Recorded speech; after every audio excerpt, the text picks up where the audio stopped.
The morning sun cast long shadows across the palace courtyard as Sergeant Marcus Thompson adjusted his red tunic and checked his bearskin hat one final time.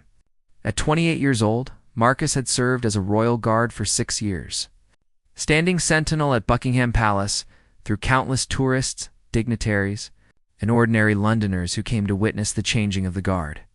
His dedication to duty was legendary among his peers.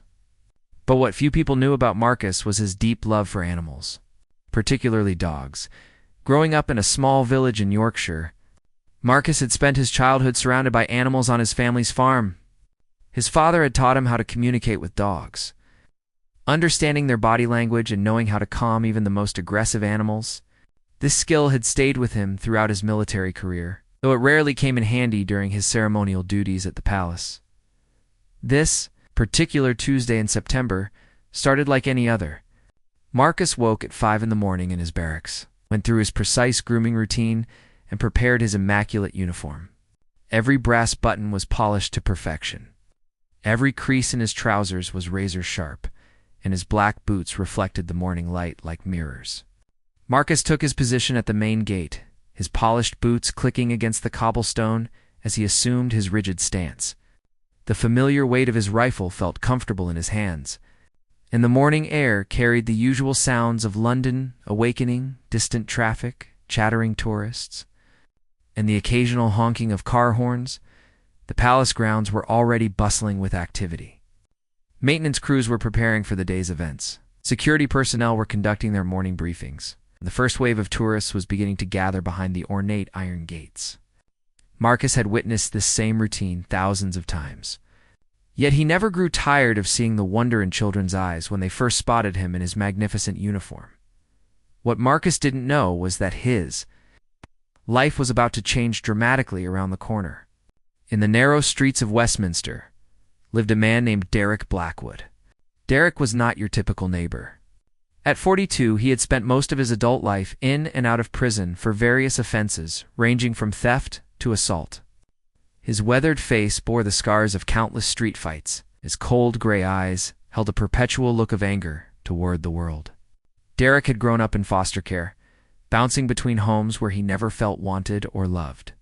This childhood trauma had twisted his perspective on life, making him believe that the world owed him something for all the pain he had endured. Derek had recently been released from his latest stint in prison, serving 18 months for aggravated assault. The transition back to civilian life wasn't going smoothly. He lived in a cramped studio apartment provided by social services, survived on government benefits, and felt completely invisible to society. Every day he walked the streets of London, watching successful people in their expensive clothes, driving their fancy cars, living lives that seemed impossibly far from his reach. The sight of authority figures, particularly those in uniform, triggered something dark within him. They represented a system that had failed him repeatedly, a society that had cast him aside and forgotten his existence.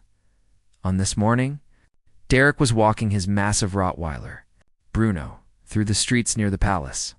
Bruno was an intimidating beast, weighing nearly 140 pounds with a muscular build that made even experienced dog handlers nervous.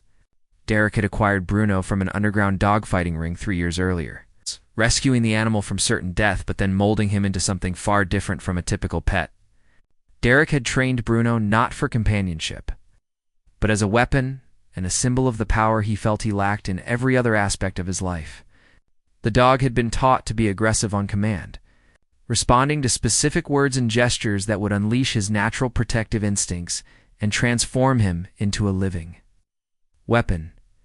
Bruno's training had been harsh and systematic.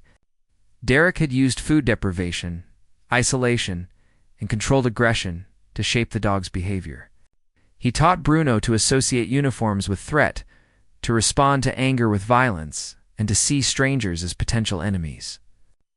What Derek didn't realize was that this training had created a deeply conflicted animal, one whose natural instincts toward loyalty and affection were constantly at war with the aggressive behaviors that had been forced upon him as they approached the palace gates. Derek's eyes fixed on Marcus, standing motionless in his ceremonial uniform. Something about the guard's dignified posture and the respect he commanded from passing tourists ignited Derek's jealousy and rage. Here was someone who represented everything Derek felt he had been denied: respect, honor, a stable career, and a place in society where he mattered. The guard stood there like a living symbol of everything Derek would never be, never achieve, and never deserve. Derek stopped about 50 yards from the gate. Pretending to check his phone while actually studying the guard's routine, he noticed how Marcus remained perfectly still for long periods, how tourists would pose for pictures nearby, and how children would stare in wonder at the impressive figure in red. A young girl, probably no more than 7 years old, was pointing at Marcus with excitement while her parents took photographs. Derek watched this scene with growing bitterness, remembering his own childhood when no one had ever looked at him with such admiration or pride. The longer Derek watched, the more his anger grew.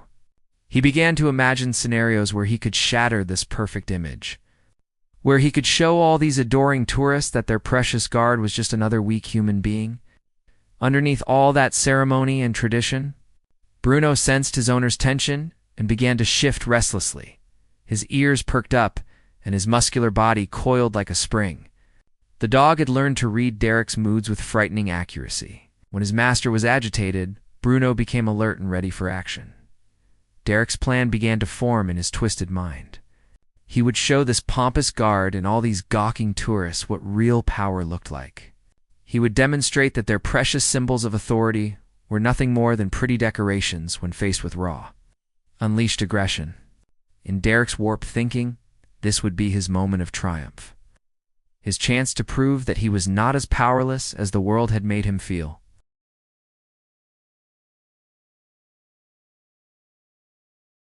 Derek took a deep breath and loosened his grip on Bruno's leash. The massive Rottweiler immediately sensed the change in his owner's demeanor and began to pace, his powerful muscles rippling under his black and tan coat.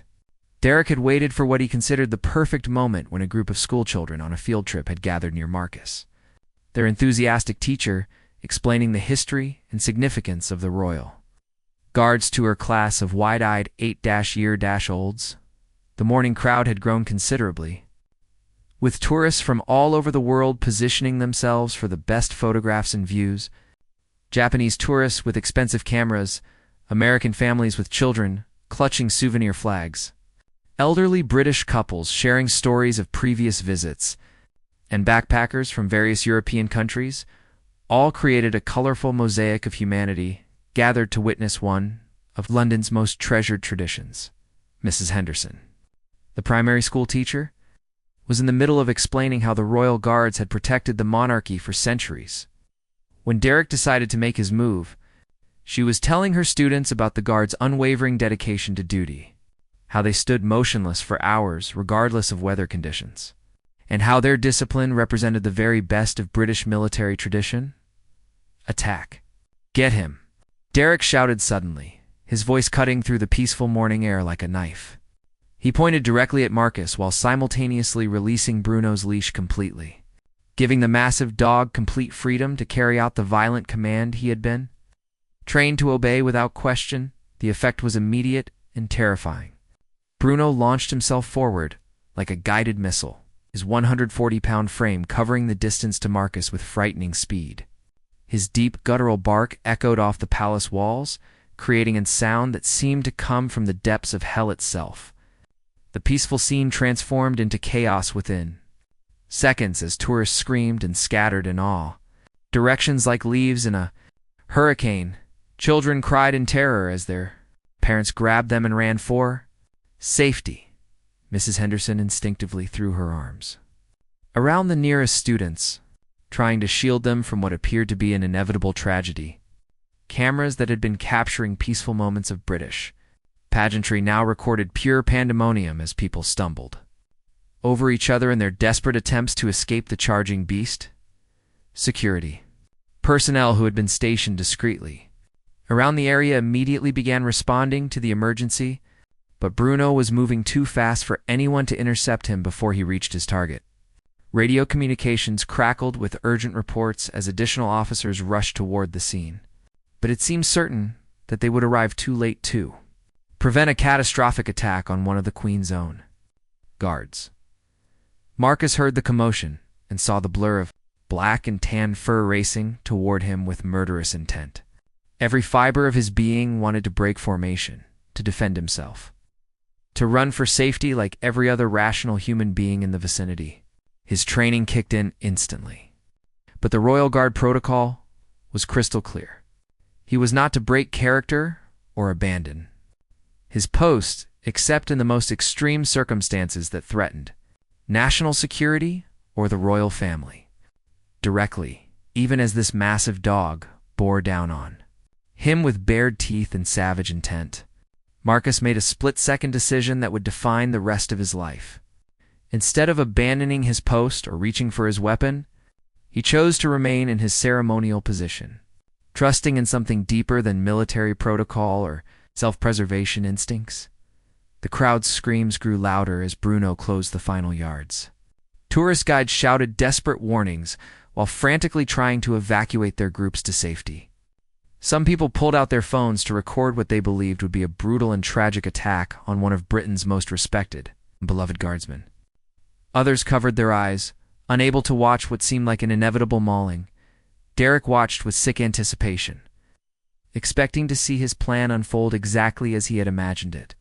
He envisioned the guard being torn apart, the tourists fleeing in horror, the media coverage that would follow, and the chaos that would prove his twisted point about the fragility of authority and order. This would be his moment of dark triumph, his chance to inflict pain on a world that had given him nothing but rejection and suffering. But then something extraordinary happened that no one present, least of all Derek, could have possibly predicted. As Bruno reached Marcus and prepared to leap for what should have been a devastating attack, the guard did something completely unexpected. Instead of defending himself, crying out in fear, or abandoning his post, Marcus looked directly into Bruno's wild eyes and spoke in a calm, a gentle voice that seemed to cut through all the chaos surrounding them. "Easy there, big fellow. Easy now," Marcus said. His words spoken so quietly that only those very close could hear them above the screaming and confusion. But there was something magical in Marcus's tone, something that reached past Bruno's aggressive training and touched the confused, frightened animal that still lived somewhere deep inside the supposedly vicious beast. The words carried the wisdom of Marcus's childhood on the Yorkshire farm, where his father had taught him that every aggressive dog was really just a scared dog underneath.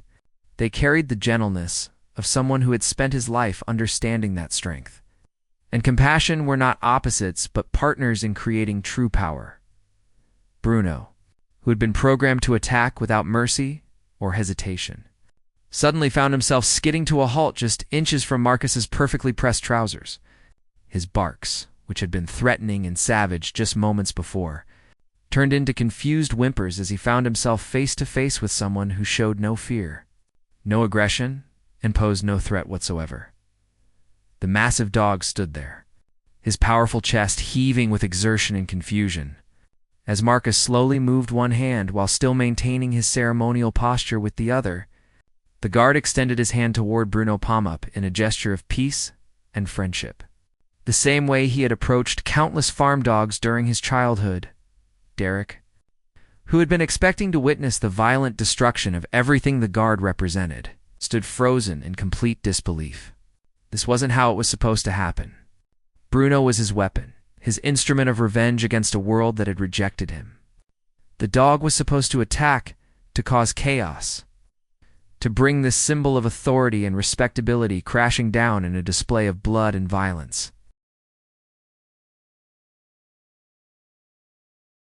Bruno stood motionless, his massive frame trembling slightly as conflicting emotions warred within him. For 3 years, Derek had conditioned him to respond to commands with immediate violence, but now he found himself face to face with something his training had never prepared him for: genuine kindness from a human being. Marcus's extended hand remained steady and patient, offering friendship instead of fear. And Bruno's confused whimpers grew softer as his natural instincts began to override his learned behaviors. The crowd that had scattered in terror was now slowly creeping back. Drawn by the unprecedented scene unfolding before them, Mrs. Henderson, still clutching her students protectively, watched in amazement as the ferocious beast that had charged with intent to kill now appeared to be having some kind of internal struggle. Camera phones emerged from hiding places as people realized they were witnessing something extraordinary rather than the tragedy they had expected. Marcus continued speaking in the same gentle tone that had first stopped Bruno's attack. "That's right, boy. You don't want to hurt anyone, do you? Someone made you think you had to be angry all the time, but that's not your fault." His words carried the wisdom of someone who understood that aggression was often just fear wearing a disguise, and that underneath every supposedly vicious animal was a creature that simply wanted to be loved and accepted. Bruno's breathing began to slow as Marcus's calm energy washed over him. The dog's ears, which had been pinned back aggressively, slowly started to relax. His tail, still uncertain, made tentative movements that were almost wags. For the first time in years, Bruno was experiencing human interaction without the underlying current of anger and violence that Derek had built into every aspect of their relationship. Derek watched this transformation with growing panic and rage. This was not the outcome he had planned or wanted. Bruno was supposed to be his weapon, his way of striking back at a world that had rejected him.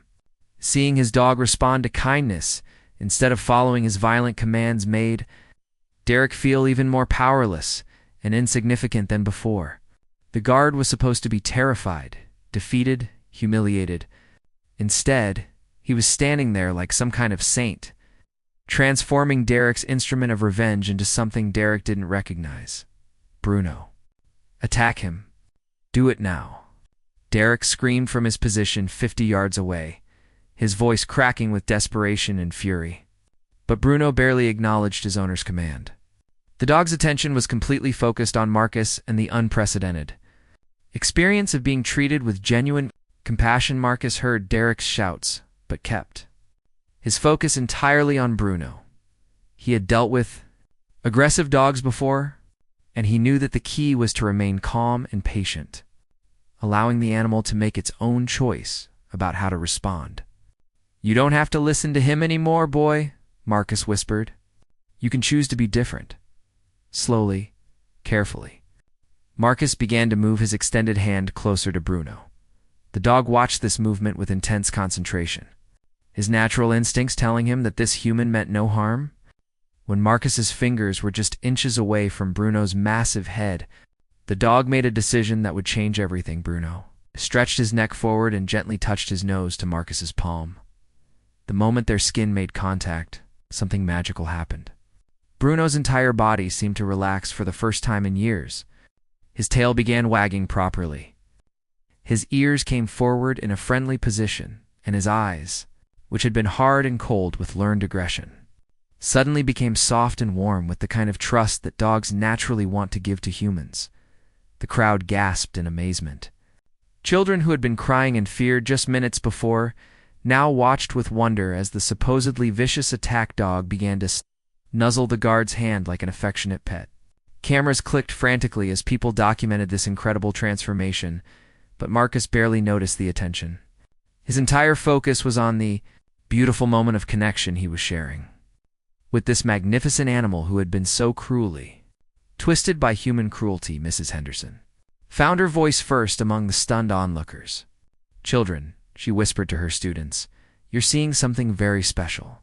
This is what happens when someone chooses kindness instead of fear." Bruno, emboldened by Marcus's acceptance, took a small step closer. His powerful body, which had been coiled for attack just minutes before, now moved with gentle curiosity. He sniffed Marcus's uniform, investigated the unfamiliar textures and scents, but did so with the careful respect of a dog who had suddenly remembered how to trust. Derek's face contorted with rage as he watched his supposedly loyal weapon become completely captivated by the enemy. Everything he had worked to build, every hour he had spent training Bruno to be aggressive and obedient, was crumbling before his eyes. The dog he had molded into an extension of his own anger and resentment was now acting like a completely different animal. "You stupid mutt!" Derek screamed, starting to move closer. "Get away from him." Attack him like I taught you." But with each step Derek took toward them, Bruno moved slightly closer to Marcus. As if seeking protection from the source of his years of abuse and forced aggression, Marcus noticed Derek approaching and made another decision that demonstrated his remarkable character. Instead of calling for backup or trying to have Derek arrested, he spoke directly to the man who had tried to use an innocent animal as a weapon. "Sir, your dog is beautiful," Marcus said calmly. "He just wants to be loved, not trained to hurt people." The simple words hit Derek like a physical blow. Here was the man he had tried to destroy, offering understanding instead of condemnation. Derek had expected anger, fear, or at least some kind of negative reaction that would justify his own hatred. Instead, he was faced with the kind of gentle strength that made him feel ashamed of his actions for the first time in years. Bruno, sensing the tension between the two humans, positioned himself slightly between Marcus and Derek. It wasn't an aggressive move, but rather the action of a dog who had quickly decided which human made him feel safe and which one represented the anger and pain he wanted to leave behind. The security personnel who had been rushing to respond to the emergency finally reached the scene, but they stopped short when they saw what was happening. Instead of a vicious attack requiring immediate intervention, they found a royal guard calmly petting a Rottweiler, while a growing crowd of tourists watched in fascination. Inspector James Walsh, the head of palace security, approached the scene with caution and considerable confusion. In his 20 years of protecting the royal family and their residences, he had never encountered anything quite like this situation. His training had prepared him for terrorist attacks, protests, and various security breaches, but not for the sight of one of his guards engaged in what appeared to be a peaceful interaction with a dog that had clearly been intended as a weapon. "Sergeant Thompson," Inspector Walsh called out carefully. "Are you injured? Do you need medical assistance?" Marcus, still maintaining his connection with Bruno, replied without breaking his calm demeanor. "No injuries, sir. This fellow just needed someone to show him a different way to interact with people." Bruno's tail wagged harder at the sound of Marcus's voice, and he pressed his massive head against the guard's leg in a gesture of complete trust and affection. The transformation was so complete and so beautiful that many of the onlookers found themselves wiping away tears as they witnessed the power of compassion to overcome years of conditioning toward violence. Derek stood frozen in a mixture of rage and confusion as he watched his carefully crafted plan crumble before his eyes. The weapon he had spent years creating was now acting like a gentle pet, seeking affection from the very person Derek had intended to destroy. Every command he shouted was ignored.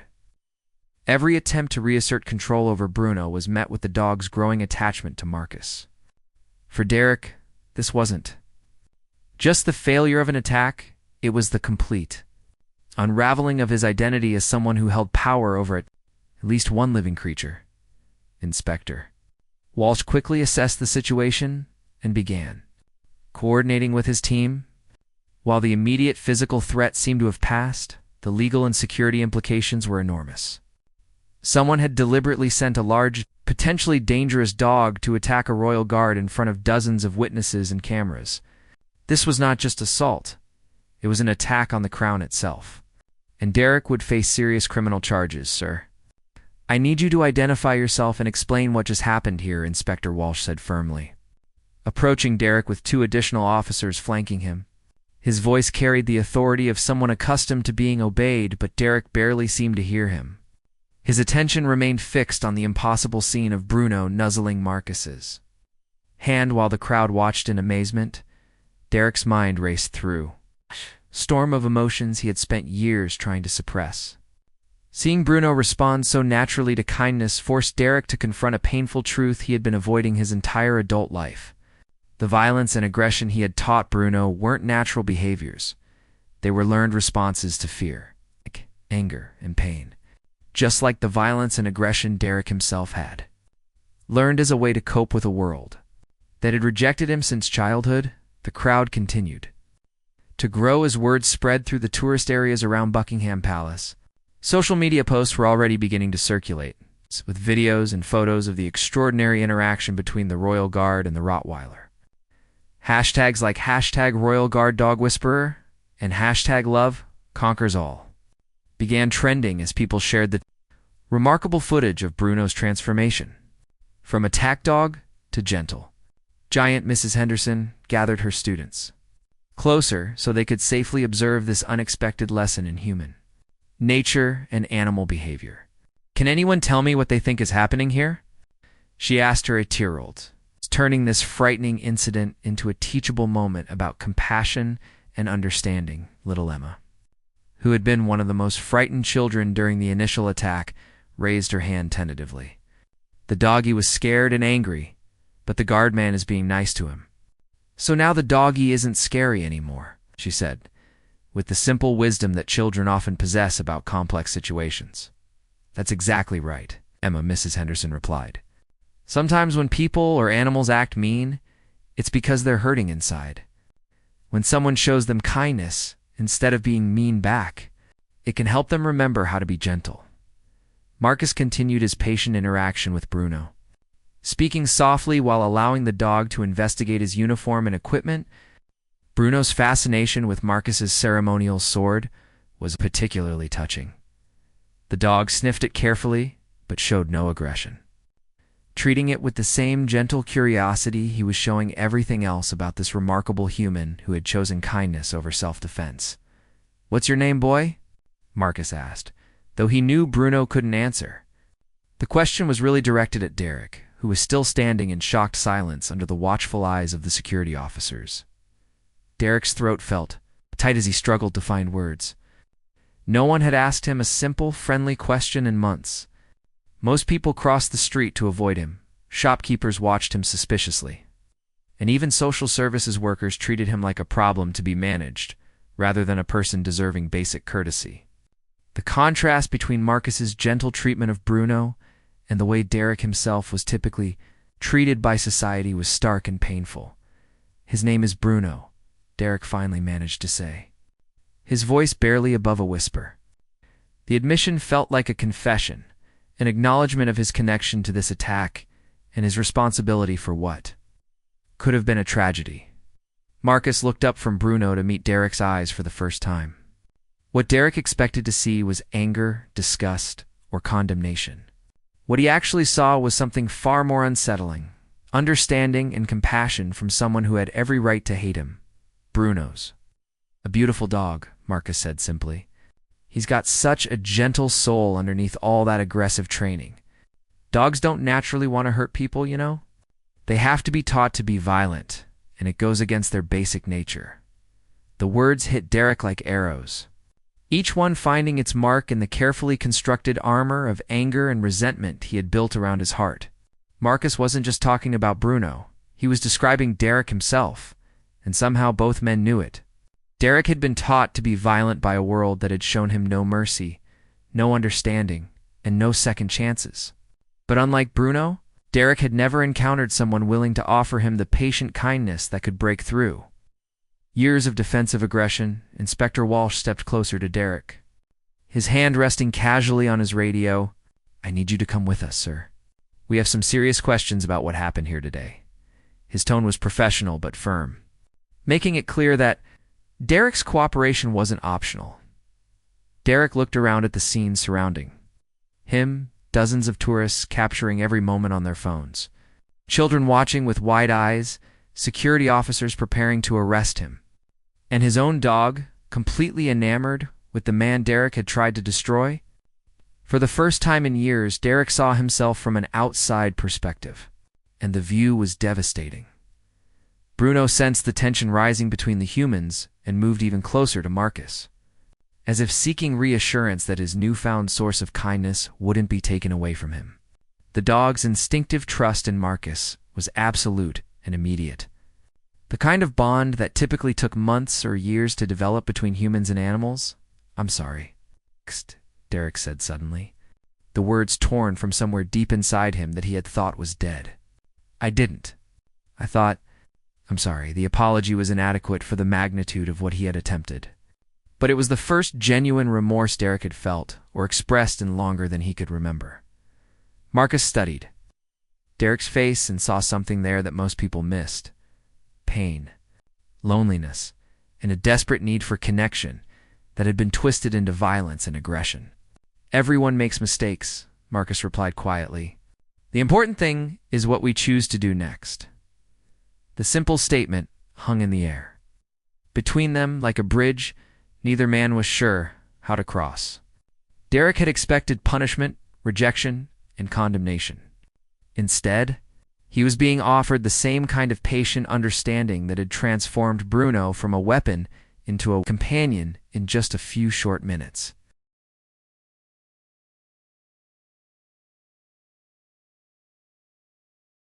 Inspector Walsh found himself in an unprecedented situation as he watched the interaction between Marcus, Derek, and Bruno unfold.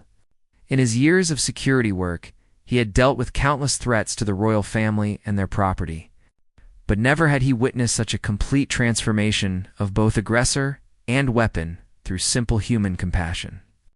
The standard protocol would be to arrest Derek immediately, to confiscate Bruno as evidence, and process the case through the criminal justice system. However, something about this situation made him pause and consider whether there might be a different path forward. The media attention was growing by the minute. News crews were already setting up equipment at the palace gates. Having caught wind of the extraordinary story through social media posts and eyewitness accounts, the footage of Bruno's transformation was spreading rapidly across the internet. With millions of people around the world watching in amazement as a vicious attack turned into a display of the power of kindness over violence, Derek stood motionless as the reality of his situation began to sink in. He faced serious criminal charges that could result in years in prison. More than that, he was confronting the devastating realization that his entire worldview, built on the belief that violence was the only language the world understood, had been completely shattered by one man's refusal to respond to aggression with aggression. Bruno remained close to Marcus, his massive head resting against the guard's leg as if he had finally found the home he had been searching for his entire life. The dog's transformation was so complete that it was hard to believe this was the same animal that had charged with murderous intent just 20 minutes earlier. His eyes, which had been cold and calculating under Derek's influence, now radiated the warmth and loyalty that was natural to his breed when they were treated with love and respect.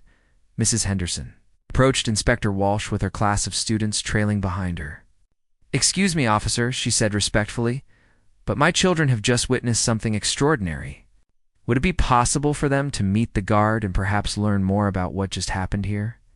This has turned into the most powerful lesson about compassion and conflict resolution I've ever seen."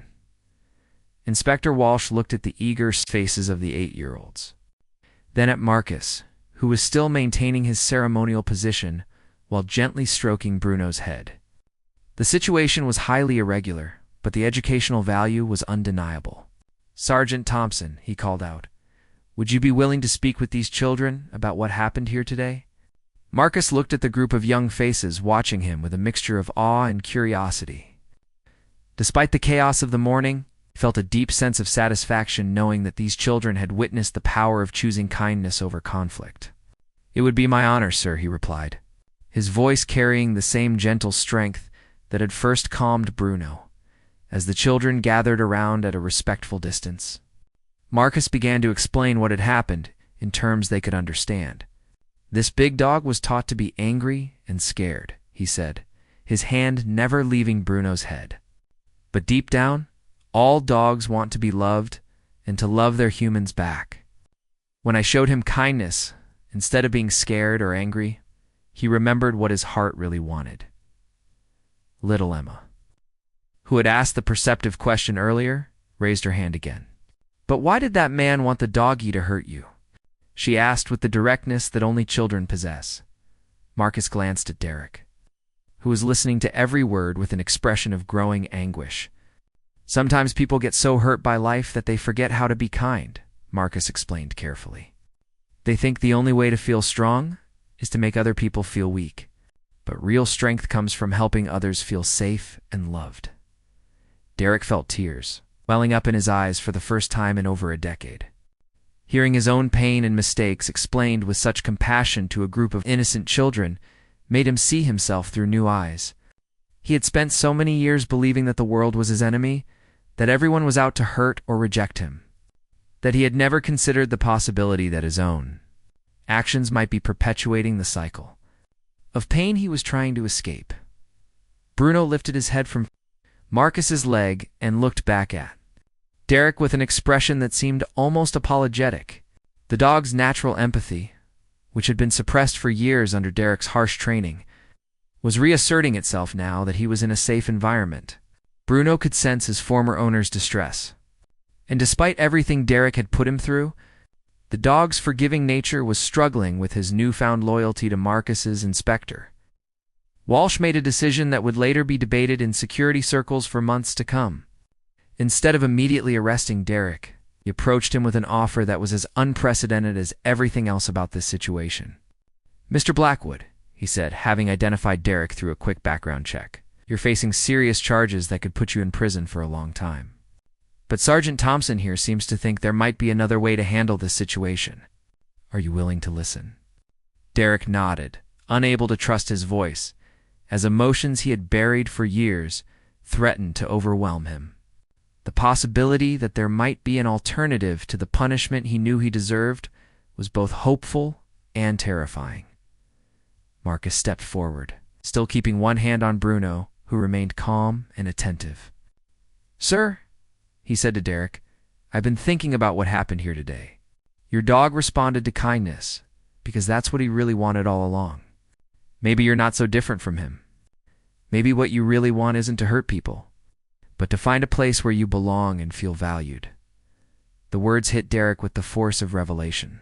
Everything he had been doing, the aggression, the violence, the constant anger, had been a desperate attempt to feel powerful in a world that had made him feel powerless.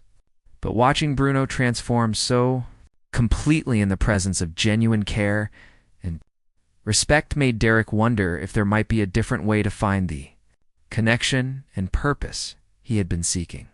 "His entire life," Inspector Walsh continued, "the Royal Guard has several community outreach programs. We work with at-risk youth, veterans struggling with reintegration, and people who need a second chance to find their place in society. If you're willing to undergo counseling, community service, and demonstrate genuine change, we might be able to work out an alternative to prosecution." The offer was more than Derek had dared to hope for. But it also terrified him because it required him to acknowledge that change was possible and that he was responsible for choosing which path to take. For someone who had spent decades blaming the world for his problems, accepting personal responsibility was perhaps the most challenging transformation of all. Bruno seemed to sense the crucial nature of the moment and moved to a position where he could see both Derek and Marcus, his tail wagging slightly as if encouraging both humans to make the choice that would lead to healing rather than continued conflict. The crowd of tourists, many of whom had been recording the entire interaction, watched in respectful silence as they witnessed not just the transformation of a dog, but the potential transformation of a man who had been lost in anger and pain for most of his adult life.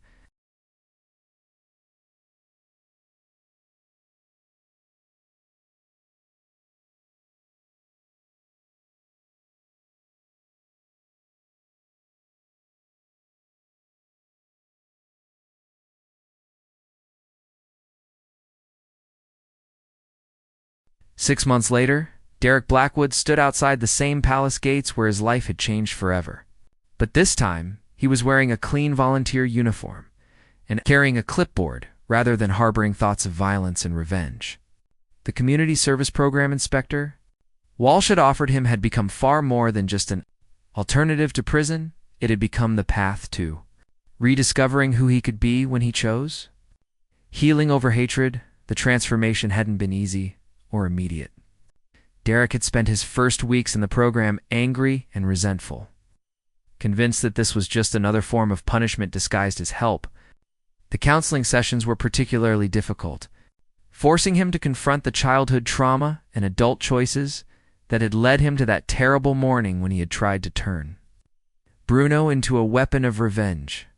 But gradually, As Derek worked alongside other people who had made serious mistakes and were fighting to rebuild their lives, he began to understand that he wasn't alone in his struggle. The program paired participants with mentors from various branches of the military and civil service, and Derek's mentor was none other than Sergeant Marcus Thompson. Their first meeting after an incident had been awkward and painful. Derek could barely look at Marcus without feeling overwhelming shame for what he had attempted to do.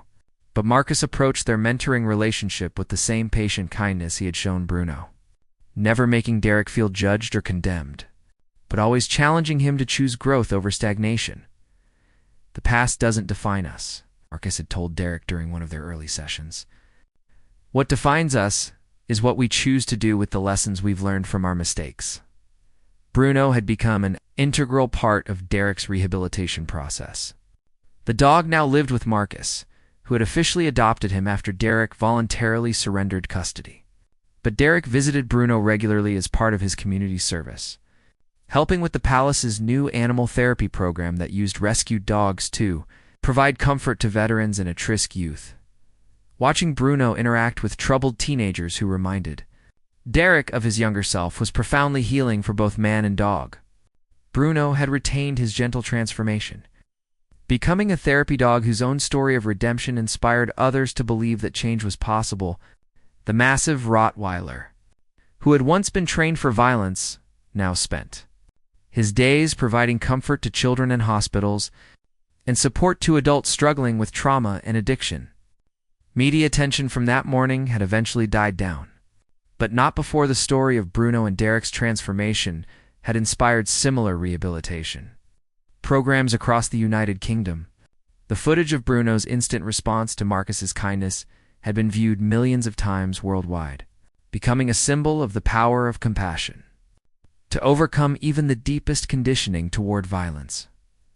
Derek's work in the community service program had evolved into a full-time position as a counselor for the rehabilitation program. His lived experience with anger, violence, and the criminal justice system gave him unique credibility with participants who might not trust traditional authority figures. He had discovered that his years of pain and mistakes, while regrettable, had given him the ability to connect with and help others who were walking similar dark paths.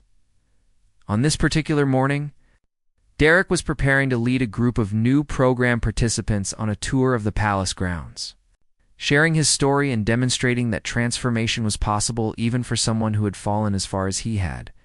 Among the participants was a young man named Tommy, whose angry eyes and defensive posture reminded Derek painfully of himself 6 months earlier. "I don't know why I'm here," Tommy had said during their initial meeting. "This whole program is just a joke. Nothing's going to change the way the world treats people like us."